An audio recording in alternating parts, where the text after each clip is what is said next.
Greetings. Today I want to talk to you all about what you're planting in the garden of your mind, especially your mate. Do you recognize what you get when the person comes into your life? Do you recognize their mindset? Do you recognize what's in you that attracted them? It could be a similar or an opposite energy. A lot of times we're put in relationships in order to help us see ourselves as we are known. It's God's love and grace. And help to pull out some of our sensitivities and hurts so that they can be healed and we be made whole. If you're not emotionally stable, you don't need to be in a relationship. Meaning, you shouldn't, at the first sign of trouble, be on fight or flight mode. You should seek understanding. You should seek understanding enough to determine whether this is a situation you want to continue to engage or not. And this should happen during the dating stages. A lot of times, people often go straight to the physical and do not get enough of the mental engagement and intimacy to understand who the person is. And a lot of times we're not going to see that in the initial stages. The initial stages often show the charm, the charisma, the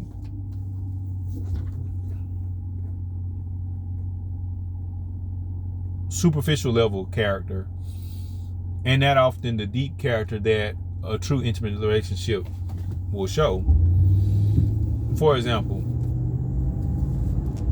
when a person comes home tired after a long day, then you see how they respond in that energy.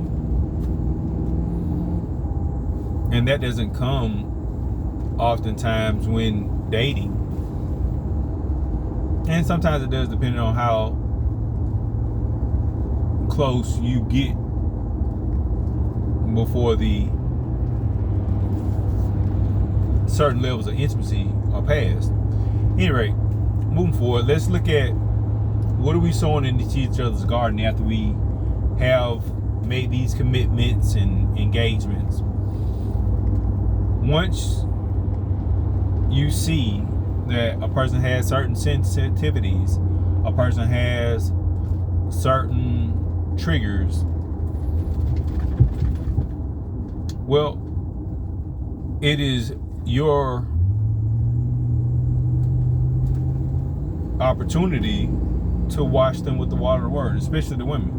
A woman is a garden. She's a 5-point being. One of the major parts of her is a garden. And if you don't wash her garden with God's word, then how do you expect any change to occur in her? Recognizing that as men, we need a woman who covers us in prayer as well. Love is the most powerful thing in the universe. It can change people. But you have to be a consistent example of love to feed others. You can't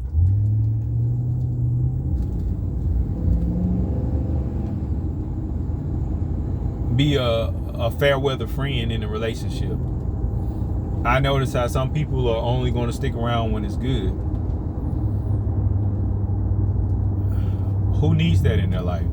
And that's a lot of this selfish society, and why so many people are entertaining superficial relationships with no true substance or character. And these children are being raised in homes that do not have mothers and fathers. And I just say this, I don't understand how I was at the gas pump the other day, and it was obvious that the guy behind this lady was her guy, and she gets out of the car frustrated and pumps her gas. He's in the car behind her on his phone doing whatever it is, and she gets back in the car, and And then the second time, she gets out of the car and she says, "You still in the car?" Before she goes over to finish her gas pumping. And he just looks at her, waves his hand or something, and continues to be on his phone. And he's parked in the car right behind her. And, that just triggered what are we sowing into the woman that we say we love?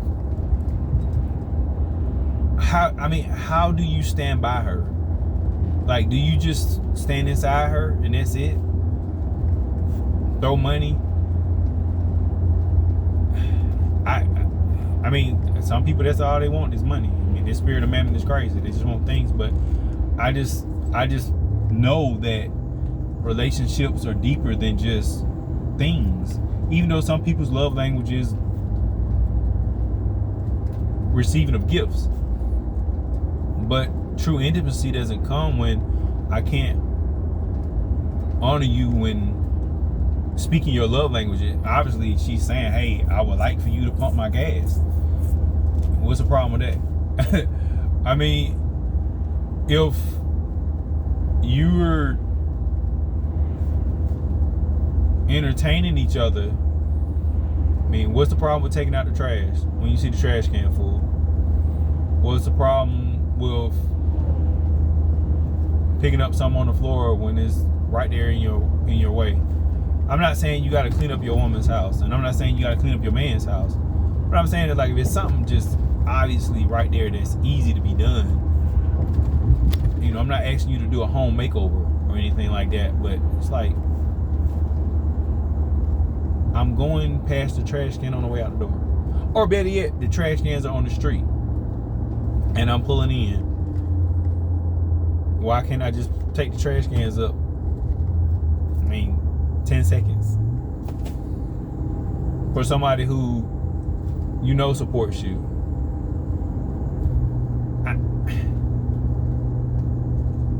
Even for the mother of my children, I would, especially if they don't have a guy or what have you. Because then it becomes a respecting of boundaries. That's his responsibility or whatever. And, that can be a entanglement that creates some unnecessary energy, even if it's not the intention or what have you. Like, I wouldn't do anything for one of the mothers of my children because she's married.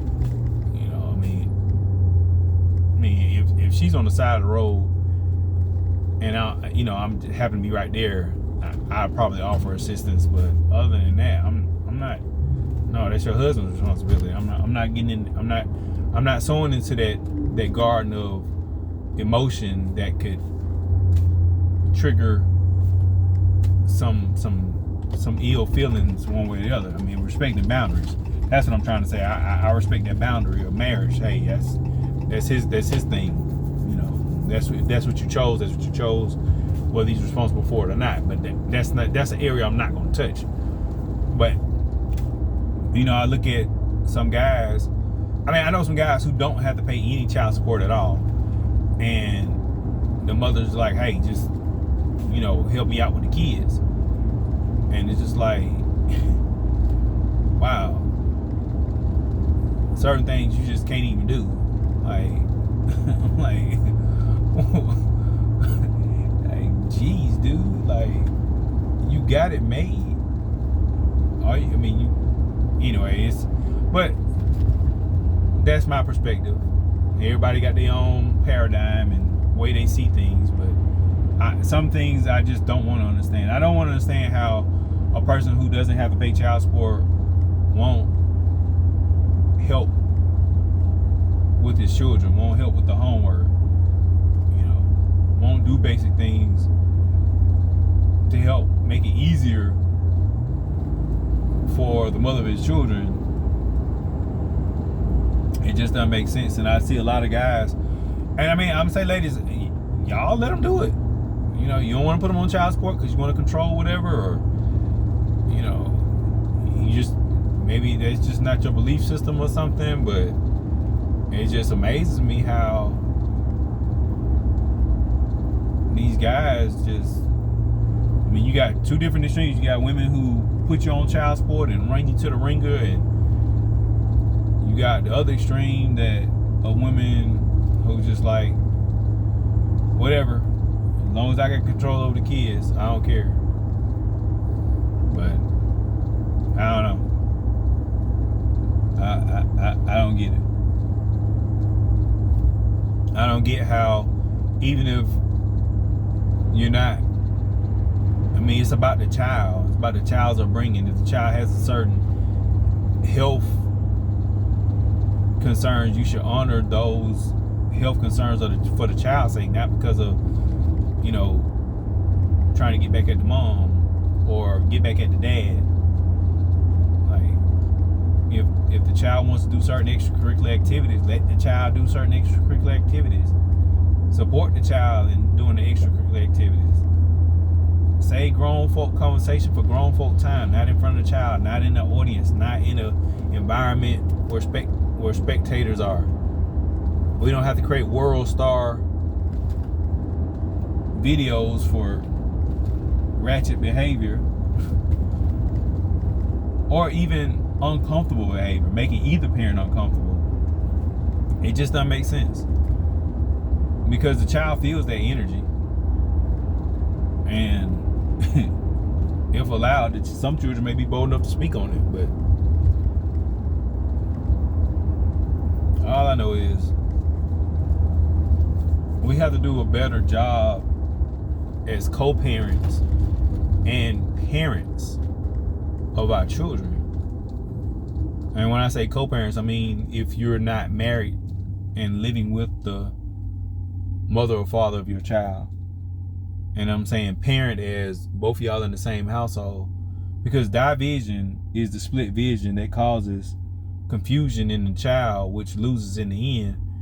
And it's best to start the trial off in the way they should go, showing good examples, even if you're not together, showing that, hey, we can agree on things that are for your best benefit. We can agree that this is what you're going to do as a child, so the child does not have this split mind about how things should go or the way things should be. And going back to original conversation, I'm looking at Ephesians 5 in terms of, guys, like,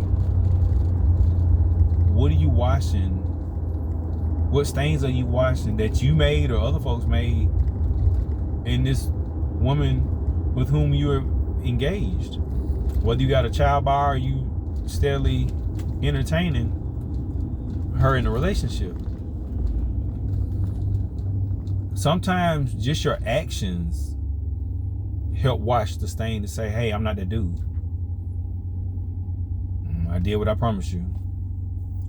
And even if you have to go back on something because, you know, God, you was in a people pleasing mode and something changed, God changed your mind about it. Hey, explain, hey, look, you know, it was really put on my heart. You know, I wanted to do this to please you, but I jumped the gun after praying about it. You know, I was told not to do it. I promise I'll be better about my commitments to you and doing things in a more honoring God first type thing. But if you constantly renege, well, you constantly going back on your word, then that's creating a stain.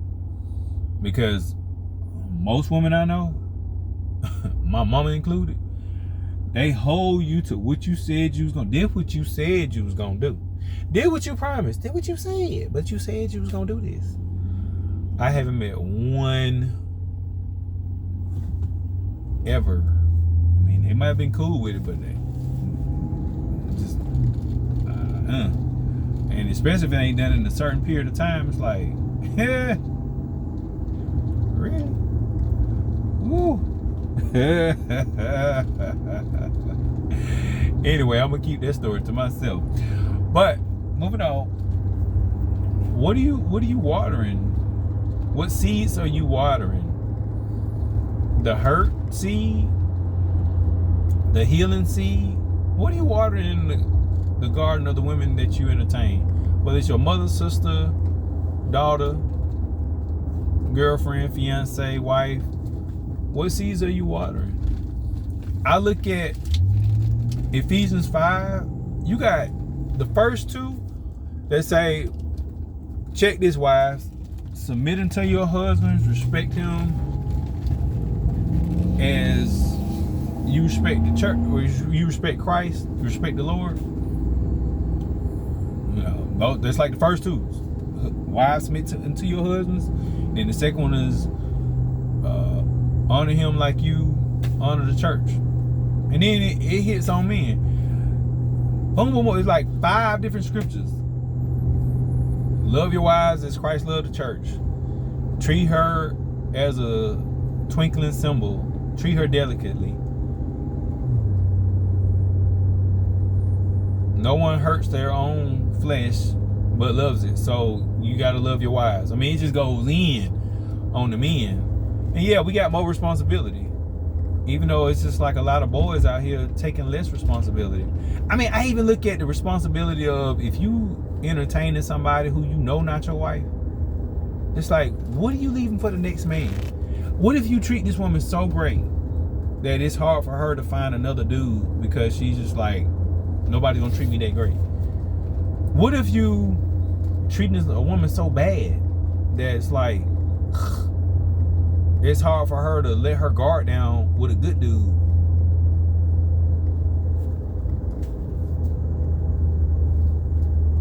I believe in taking responsibility for the person you engage with. I mean, even if it ain't a sexual thing, it's just like, how much energy are you going to give a person who's not your wife, who you don't have any intention of marrying, who both of y'all know we not getting married, or we not even gonna get that serious in our relationship, or even pursuing that type of engagement or what have you? Be careful the seeds you sow, because we all reap what we sow. And ladies, I'm gonna say the same to you.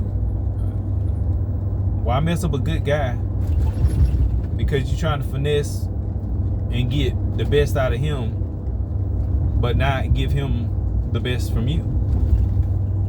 You're just playing games. And beware of manipulative people. And it's amazing how people are so easily caught in the traps of their lies. And I just I give people enough rope till they hang themselves. I mean, I'm smart enough to let you talking.